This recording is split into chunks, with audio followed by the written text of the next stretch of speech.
The releases continue as WWE has now released additional stars after the initial round that was headlined by the Wyatt Six. The New Day, Xavier Woods and Kofi Kingston lead the latest round of releases. That's not all, though. JC Mateo also joins that list, and Tonga Loa is also included. So big names, relatively speaking, with JC Mateo and Tonga Loa, but obviously the New Day being released is a big deal. Now, many people have looked at this as a failure on the part of WWE or even TKO. And I have been very steadfast about not defending the organization on principle. In fact, I have more often come on here and criticized them for their decisions in creative and other things than I support them. But in this case, how can you say it's a failure for the New Day, who debuted in 2014, that has had thousands of matches, is a failure? Now, I'll agree with you, as many have pointed out, that the heel turn that was conducted by the company a couple of years ago was a failure.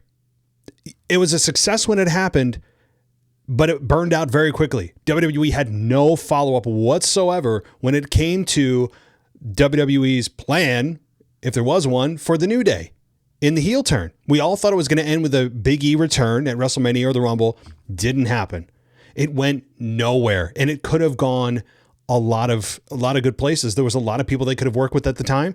Their heel turn was something that was significant because they had been a babyface team for a decade, and they debuted in WWE in 2014. So it's hard to call the team that was a failure.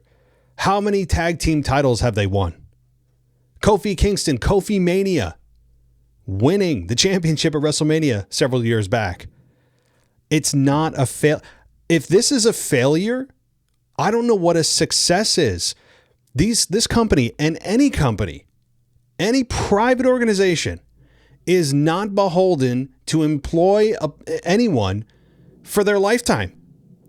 There is not going to be a vote on when everybody thinks that person should be let go. This is an internal decision made by TKO, Paul Levesque, and others. Do I agree with all of their releases? No. But they have the right to do it. And again, moreover, this cannot be looked at as a failure. In what metric? Beyond the heel turn, that was a disaster, but that was well before they were being considered to be cut. This is not a failure. Now, JC Mateo, Tonga Loa, barely got their toes wet. I mean, they were here for a minute and left. There could have been much more, especially JC Mateo, who had a great look. Tonga Loa was the invisible guy in the MFTs. But this is not a failure. This is what companies do. Are there going to be more? We're hearing more about even potential huge names like LA Knight. We've heard, and if you keep up with the rumor mill, many of you do, Roman Reigns could be leaving WWE, right? Because he is not going to be appearing on any TV spots in June.